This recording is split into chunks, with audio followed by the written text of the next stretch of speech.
Welcome back to the channel, guys. In this video we're going to attempt to finish off this door, get this lower section on. Main thing obviously is to get our alignment properly in our door gap.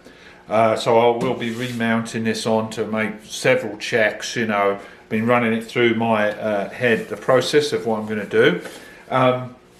Thanks to one of our subscribers, he noticed that in one of the last videos the window of the door was exposed. Now I'd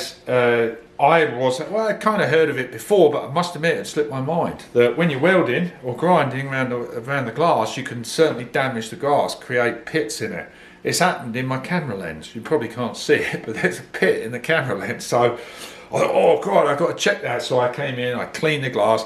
Thankfully nothing had happened, so I cleaned the glass, put it up, and I've covered it with a welding blanket. So thanks to the person that gave me the heads up about that, because finding one of those pieces of glass is not going to be an easy task. So again, thanks for that. Since I last saw you, I put some copper prime on here just to seal it up until we got to the next part. And there's some weird lines on it. You know what I think that is? Bloody neighbour's cat coming out and spraying on the damn thing. Because I couldn't make it out, because it definitely looks like he's pissed on it and it's run down the door. So yeah, thanks to the neighbour's cat for that. So anyway, let's get started on this. What I'm going to do, make up our piece. Our reference points are obviously what I'm going to start with. There's the back corner here and the front corner. Okay, they haven't gone anywhere, so they're solid fixed points. We've just got to establish the curvature of the door. The doors aren't straight, as most doors are not straight. This does go straight here, and then it curves in a little bit towards the back. If you look carefully on your 108s, you'll notice that. So first of all, I'm going to get the piece of metal and the curve on it, and this curve, and then leave some waste, and then we're going to trim it to fit. I will have to mount the door on to check everything before we tack everything off. Steady and slow, and we'll get it, you know. So let's get that piece of metal cut and then get on with it. Right, so what I've done, I cut a strip of this is 18 gauge steel. I've marked off the profile, and I'm giving it about just under 1/4 of an inch to roll over, you see, because that's obviously this edge has got to roll over. This guy, it rolls over all the way along. Okay, so I've got plenty of waste here to trim and follow the correct door profile. I'm not going to worry about that just yet. So let's get that roll over. That I've just marked with my pen here. Let me get that cut out and then we'll go on to the next stage. What we've got, I traced around this profile. Okay, that's the inner line, and the outer line there is the fold over amount. Now it's more generous than I need. I can always you know, sand that, grind that down to the correct level of the lip once it's bent. Now these points here, if you can see them here, and then that's waste there, and then right at the tip here. Now what they are, they're the reference points from these two corners. What goes on in the middle here I haven't established yet. Okay, so we've established the two anchor points that are fixed points from the original carcass of the door. And as you can see, this generally is the same width, but as you can see at the back of the door it dives off, you see. So once we've got this fold, once this is folded, what I'm thinking, I'll set this on the threshold and then score along the rocker, okay, from this point, and that will establish my guideline to cut. Okay, I'll always cut waist side just so in case we have to sand into it. Okay, and then we'll mount the door, check everything, and make sure that we're on the right path. Got this piece of plywood here. I've followed the profile of the inner line, so it gives me some form to clamp to, so we can clamp that in position like that and then tap it over to get our lip. As I said, that's a much bigger lip than I need, but I'd rather do more and then just grind it to the correct width that we need. I cut this on the table saw, stopped around here, and then used the bandsaw over there, and then used the sander to kind of follow this curve here. I'd say I don't know how it's going to bend in this area, because it's going to require the metal to, what is it, kind of shrink in a way at the corners here, I believe it is, but we will see. That's a little better. Hopefully you can see that. I put this little block in it because it needs to be crunched in to get a real defining line here. So I put this little block in to help really define it.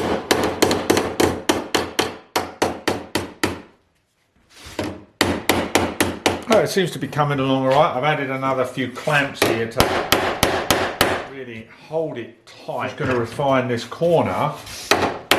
And as I say, this large portion is going to get cut off. We're probably going to be, you can see there, we're probably going to be cutting a large portion of that off, you see. Just only need a little tiny lip. Went over all that dark stuff is because I had some crap on the hammer and it's kind of showing up kind of mucky. But anyway, that's all nicely defined there on that corner, that curve. So all we got to do is trim this back, you know, and we'll go and check that on the car. So that was the area that I was concerned. It went over pretty easy actually. Okay, back up the car. I cleaned that off again because that, to be honest with you, that rat's piss was annoying me. So anyway, this is a piece we made for the bottom here. So there should go on there like so. Just like that. So that looks good. I'll get a close up in a sec. Got plenty of trim off both ends here. Actually, shift it that way. Yeah, we've got plenty of trim off on both ends. We've got plenty of meat on the back here to establish where our skin is attached to. Okay, so the battery ran out just while I was doing that. So I've marked where the lip is going to be cut off there. Okay, and let me show you a close up this end. That goes over quite nicely just there, see, and that's going to get spot welded, I believe. I'll check the other one, but I think that's a series of 3 spot welds through to that lip there, you see. And then the rest of it, I don't know whether I'll spot weld onto there or not. I'm going to check the other one, see how I'll do that. But anyway, so let's get that trimmed up, and then let's take it over to the door threshold. See, the door threshold here, you see. So approximately we're going to be like that. So you see right there, see that mark right there, that's where, get the focus here, man. Okay, focus. Anyway, right there, that's where the door skin reference point is. I marked. And on this, the door skin reference point, because as you know, the door kind of curves in right at this point. Okay, I ground all that back, cut it with the cutter wheel, and then kind of straight lined it with the flat disc, you know, to get a nice consistent edge along here. Before I weld it in, I'll make sure that our gap between that edge and this is correct so that the weather stripping can go in correctly.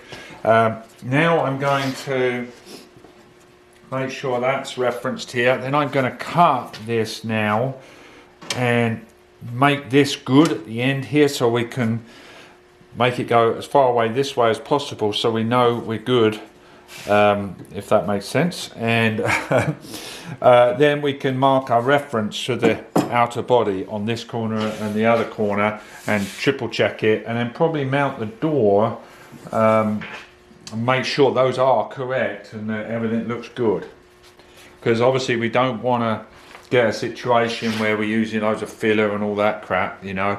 There may well, obviously there's areas where you might skim fill, but you don't want to be building up large quantities of filler, certainly not on something like this where, you know, the slam of the door. That's what I'm thinking anyway.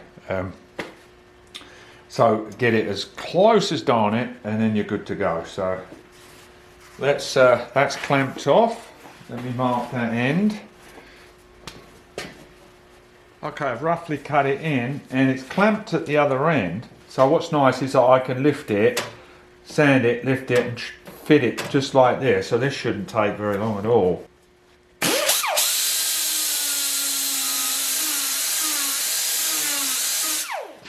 I think that should do it. There you go, so we've got that. That is level with that. You can see my lip's a little fat. I can always grind that down. So we can make that reference point off the bodywork, you see. Same goes for the other end. Okay, so there's our reference points, marked there, marked here. You can see it dives off a little thinner here.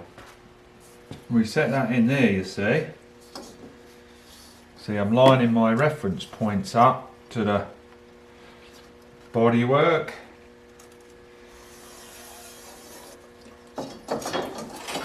There we go. Then we'll get that door bolted on. Right, so I mounted the door on. That was a lot of fun. Got that set. All the gaps are nice. And these two reference points line up. See, this is all wobbly. These two reference points line up with the seal here. And so I checked my markings on the end, slid this in, so we can slide that guy in there, you see. Make sure it reference on there. I magnetised it down, so then I scored a line underneath referencing on here. And then gave me this, you see. So there, see the way it dives off at this end of the car. So I've just got to cut that waist side, then I'll kind of sand and fit, you know. Okay, hope you can see what I've done. I take the door back off. I made the reference points to where the door ended on each end. We've got our reference points here. I put some little spacers here to make sure that this lands right at the end here. And then all I'm doing is grinding off the excess. I've done this side, and what I'm doing is just holding it on there. I've got a few extra spacers here to compensate for this thing being missing. And then all I'm doing is grinding off the excess.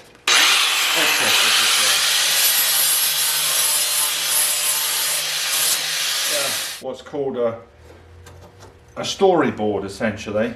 Copying the profile of the rocker, because this rocker's nice and straight actually at the top, so it's good. So now what we've got, as long as we pin these at the end, and then we've got the essentially the curvature for the skin to go, you see. That's the idea anyway.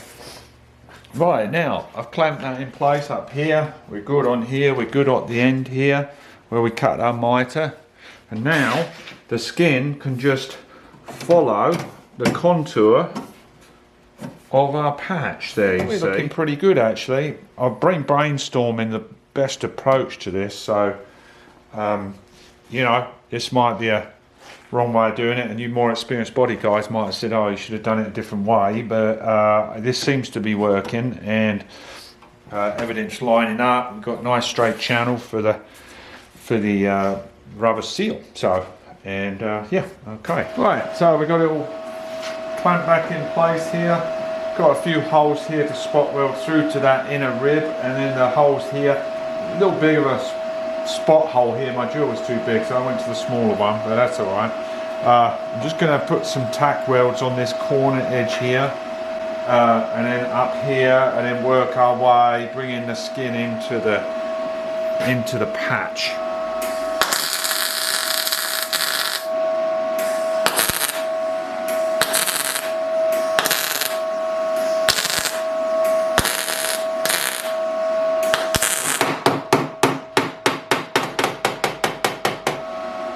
Right, as you can see, I'm spot welding along, and I'm checking my reference point to this line, and we're holding it 2 inch to the radius all the way along, and it's smack on there. Just making various points here, and obviously we did our profile, so that should be good. Skin's all stable now, so I'll weld that up and then I'll get back to you. Alright, I welded that on and ground it up. I went to a conditioning disc, the final red conditioning disc, just to polish it up a bit. and I'm pretty happy the way that came out. A little bit of pitting there in the metal by the looks of it, and I've still got a hole to fill in there. That one kind of didn't reach where I wanted to. I may turn that into a drain hole, so I've left that, and I've just got to weld this on the other side and then flatten these off a little better. But I think that's come out pretty good. It's exactly 2 inches. Remember, 2 inch to the outside radius. It's exactly 2 inches all the way along, so it is where it was originally. And so I'll flip the door over, weld this guy up, and then I guess what we could do, we could mount it and check for fit and everything. But I'm pretty confident. Everything's the body lines are looking nice and crisp, sharp line, no pinholes. I am getting a kind of hang of the spot welding, or tack welding I should say. So okay, let's flip this guy over and see how we'll finish it off. Right, we've mounted the door back on, or I mounted it, didn't have any help, but anyway. So I'm pretty happy with it actually. It's come out pretty consistent. There's a very slight undulation in the bodywork here, but that's not bad. And I've taken a measurement of the gap at the bottom of the other passenger door, and we're at 5/32. I've locked the caliper, and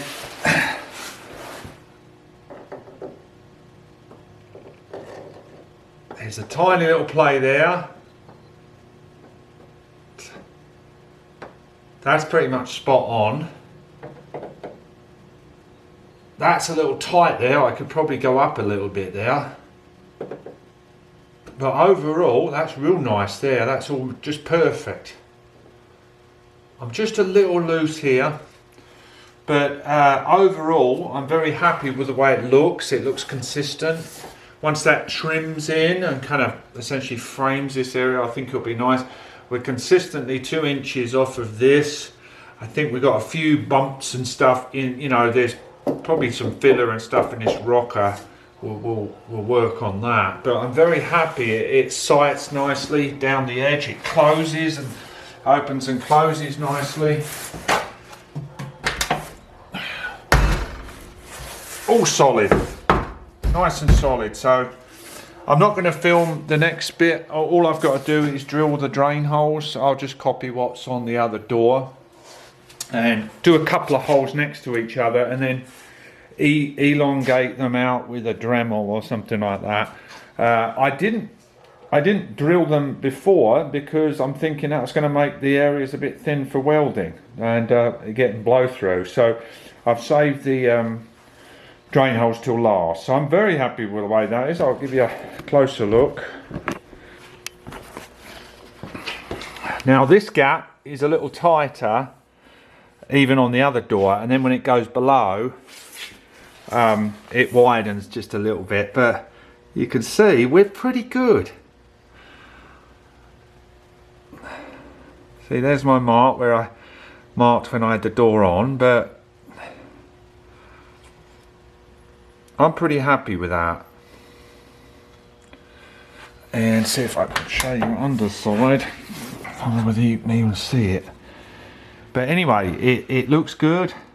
Main thing is to, oh, quite a little bit there. But yeah, it feels nice. It's all filled in nicely. I'm just going to shoot this with some acid etch to stop it flash rusting. And I'll put some primer on the inside. Yeah, I'm very happy with that. That was a lot of work for essentially a relatively small patch, but you know, we broke it down into sections. I think it was the way to go. And you know, this is a long body car, so these doors don't grow on trees. I've got, like, as you probably know, I've got a few 108s coming, but their doors are no good because they're short bodies. So anyway, success. Well, that was a successful day, finishing up that patch. It's been on my mind for a long time to get that finished, and it went actually better than I was expecting, really. I think the way I planned it, it worked out for me anyway. As I say, there's expert welders out there that may have done it in a different way, obviously done it a lot quicker than I did, but yeah, that was kind of fun as well. So I want to give a shout out to a couple of YouTube channels. One is Fitzy, it's Fitzy's Fabrication, I think, and I think he's in Canada, and he's got a strong Irish accent.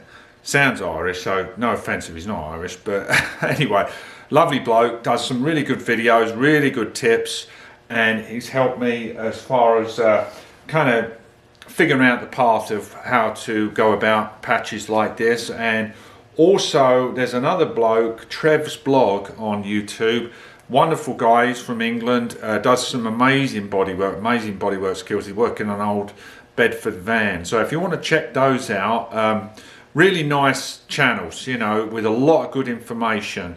And as I say, I'm new to this, you know, it shows you can do it even with relatively little experience in welding. I do have my experience from woodwork, admittedly, for patch making and things like that. I suppose that helps with the approach to patches, but I'd really recommend, if you want to get a welder, get some metal practice on it, and once you get your confidence down with the settings and knowing you're not going to blow through, you know, it's just the making the patches then, and then just the process. So and you can obviously get a lot of satisfaction and save a lot of money. So very happy with the way that came out today. So thanks a lot for watching, guys, and I will see you in the next video. And please hit subscribe and like and share if you like what you see. And yeah, take care, have a good one.